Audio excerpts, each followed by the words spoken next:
welcome back to the RDD RPG podcast with John and Hannah. It's Friend or Foe Friday, and inspired by a recent voicemail we received from Jason Connolly of the Nerds RPG Variety Cast. Thank you very much for leaving that message, Jason. We're going to be looking at The Mimic.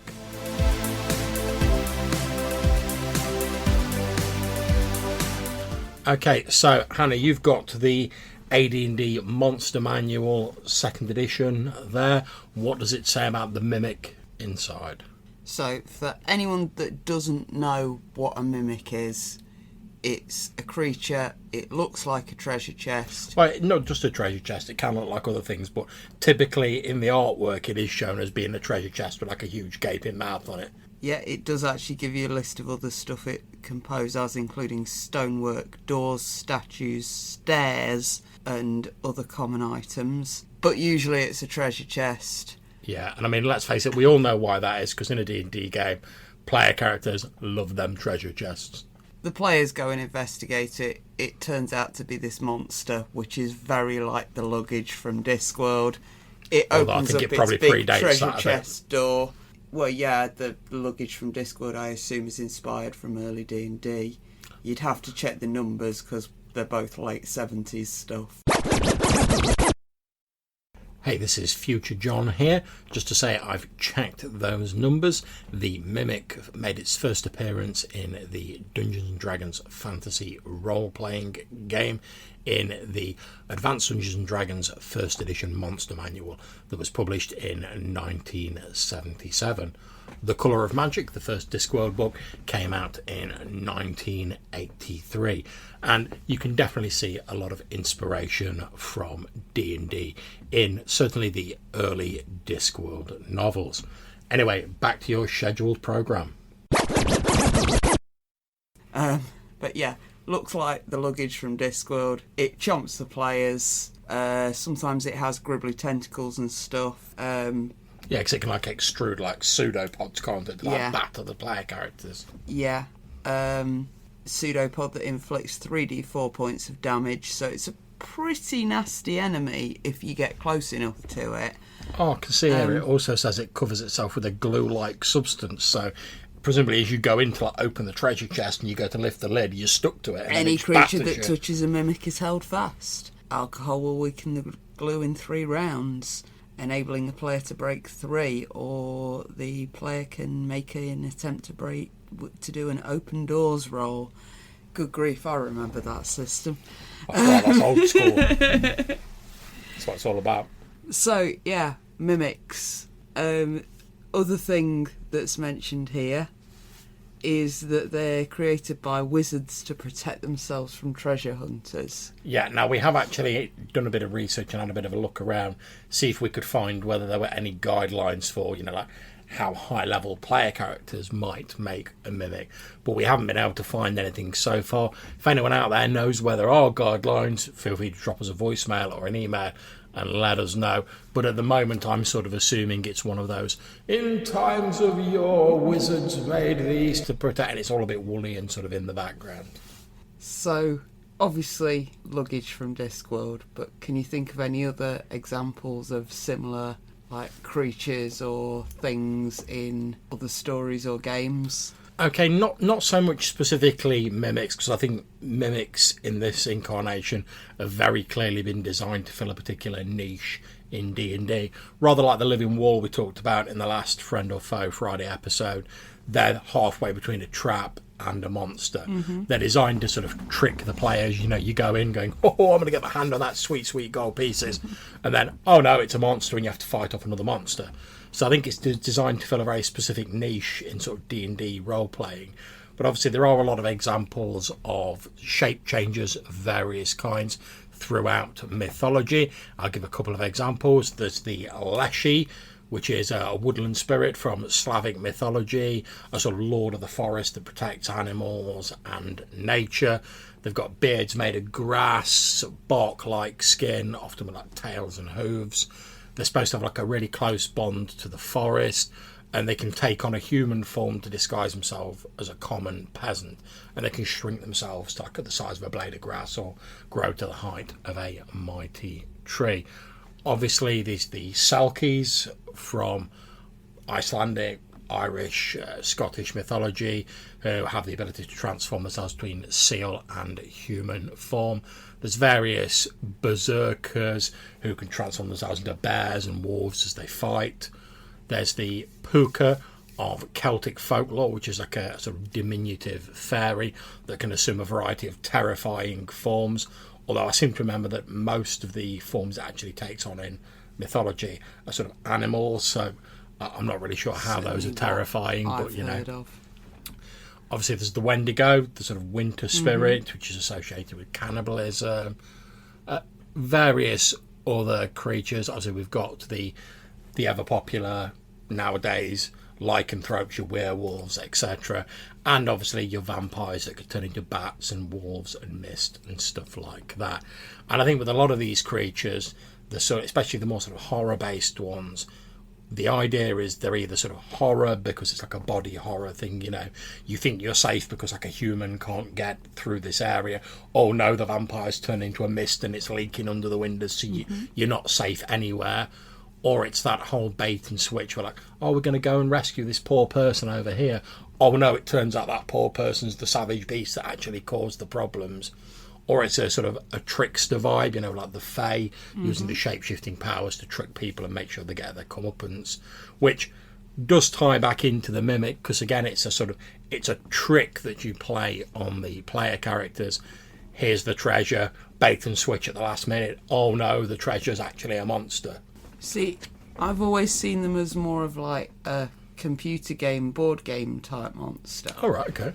Which, it can be fun when you're doing D&D and you've got all your dungeon pieces laid out and you're playing with the miniatures and stuff, and you put down a miniature for a chest in that room that the players have just lit up, and they all start scrambling to it, and then you swap it for the miniature of the Mimic. That's just like a classic moment for a GM if you enjoy doing miniatures combat. Although when you mentioned it sort of like being like a board game thing, I was flashing to you know, the old like Mario computer games, like Mario Land, when you get to the end to rescue the princess, and it goes and the princess turns into like Bowser or King Koopa, whatever you want to call him, and it's like, oh no, the princess isn't really here, now you've got to go on to the next level. So I mean, I think the potential problem with these monsters is, I can imagine some players getting like pretty knocked off if you've just like spent ages like hacking your way through various dungeon denizens, and you finally triumphed, and you're like, oh, here it is, the treasure we've like lost 3 of our companions for, but we finally made it. And then the ref's like, it's actually a monster, and you have to fight yet another monster. Yeah. So I could see it being a bit of a problem in that case. I mean, I don't know about you, but the way I'd try and get around that is I'd maybe sort of telegraph a little bit in advance that all's not as it appeared. So let's say, to use the example of like wizards making these to like protect their actual treasure, maybe they come across some other shape changed things or sort of like prototypes of the Mimic earlier on, which will give canny players a clue to like, oh, you know, we best proceed with caution. Then they'll get the reward if they're like, hold on a sec, guys, don't go for that treasure chest, let's check it out first, and they investigate. Then the reward for their cleverness is like they're not taken unawares. So you could use it like that. See, again, like telegraphing it, there's no reason that you wouldn't have one of these in amongst half a dozen other chests of gold. Yeah. That's what they're supposed to be there for. So if you then have like a pointed bit where the guards won't go anywhere near the gold because they're clearly a bit frightened of going close to it, that's again giving you players a little hint that there might be something else there. But you've also got your other like rewards there waiting for them once they've got past that monster. That's it. And I mean, another great thing is that these monsters are really good for players who play things like bards and sort of scholarly types. You know, people who can make those research rolls to like find out a bit about like where you're going, the dungeon you're going into. So if you're going into the long abandoned tower of an ancient wizard and you're like the bard and you can make a few rolls and be like, oh yeah, he was famed for like creating like creatures and stuff like that, that'll get you on your guard straight away, and it can be a nice way for people to use those sort of background research skills. So let's have a quick look if there's anything significantly different. Well, the first thing I'd say significantly different is the artwork has been significantly upgraded, even though it still shows that iconic sort of picture of a mimic as a treasure chest with a massive tongue coming out of it and a big, huge fanged maw.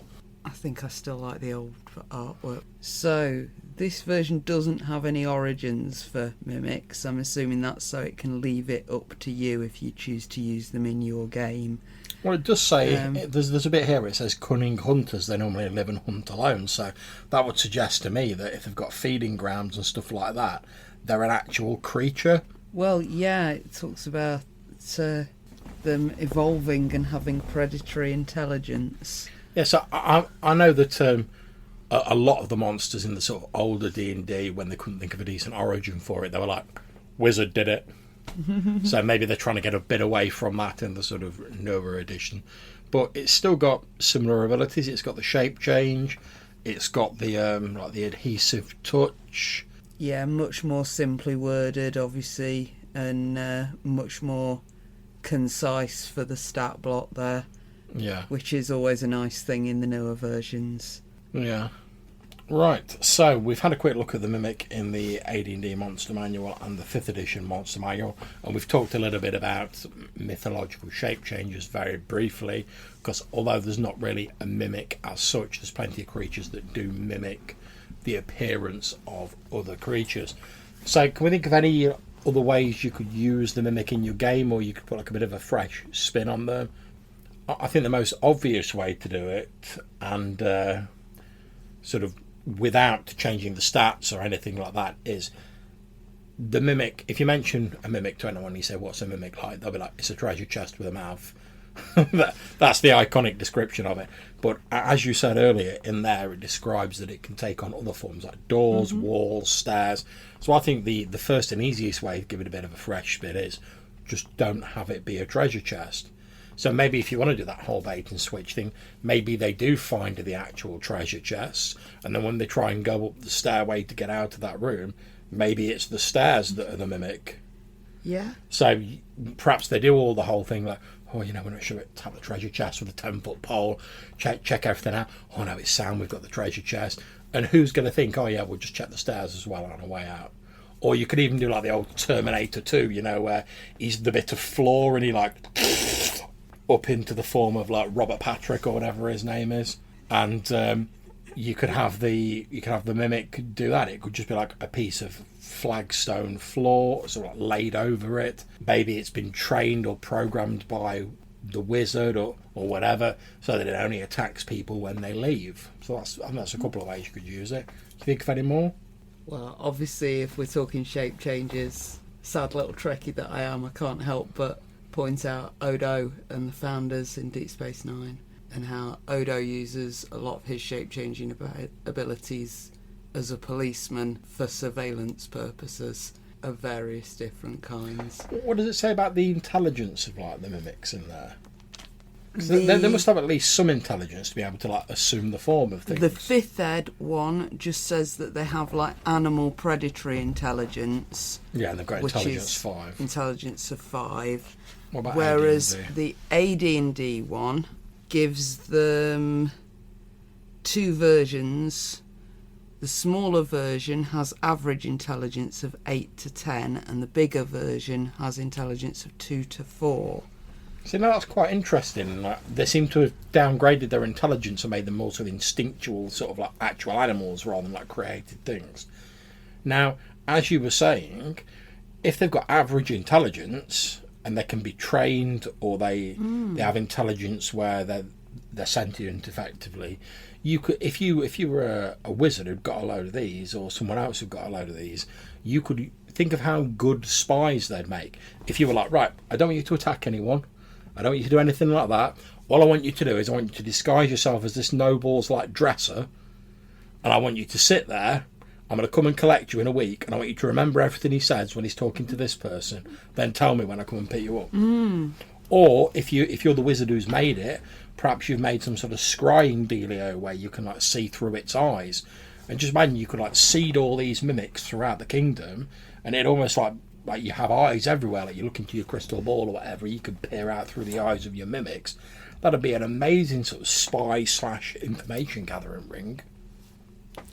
So when it talks about the habitat and society here, it doesn't specifically say it anywhere that I can see, but it seems to imply that the mimics themselves, as they grow, they lose their intelligence. So they're quite intelligent when they're smaller, and then they're like getting bigger. And so I don't think it's the case that as they get bigger, they get less intelligence. Because when they put more than one stat block in the AD&D Monster Manual, it tends to mean they're distinct, like different species of the creature. All right, hang on. So looking at it, although it doesn't specifically say, it would imply to me that as they're getting bigger, they're losing their intelligence.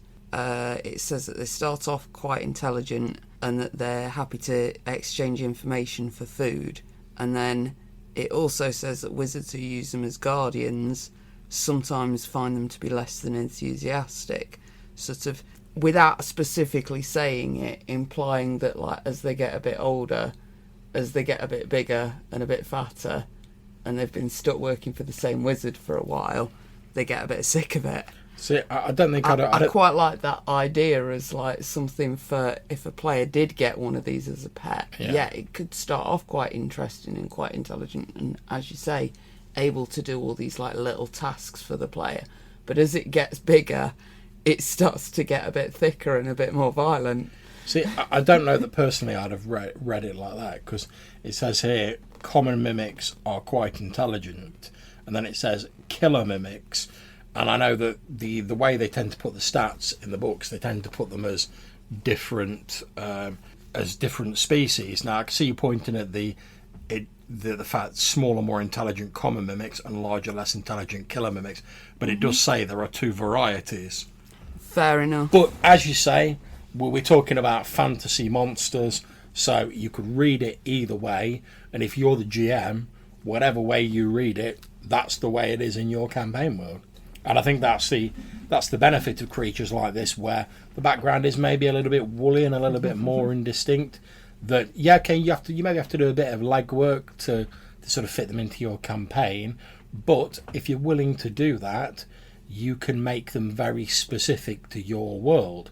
So as we were talking about, if you've got like your spy master with his like ring of like mimic spies, that's probably not something that most people are going to have come across. It'll be something new for the player characters. But in terms of actual like stat-based work, you can just use the stats straight out of the book. You've just reskinned it a little bit. Okay, so that's our brief look at the Mimic. If you've got any ideas or suggestions for other ways that people could use mimics in their games, or any topics, monsters, whatever you want us to cover in future episodes, there'll be details shortly about how you can get in touch with us. We hope you've enjoyed the episode, and until we speak to you again, take care. Bye. We hope you've enjoyed that episode. If you want to get in touch with us, you can drop us an email. The address is rddrpgpodcast@gmail.com. Or if you want to leave us a voicemail message, you can head over to our page on speakpipe.com, and that will allow you to leave a 90-second voicemail, and you might even be featured in a future show. There's a link to this included in the show notes, as well as a link to our website and other places where you can contact us. We hope you enjoyed the show, and we'll see you soon.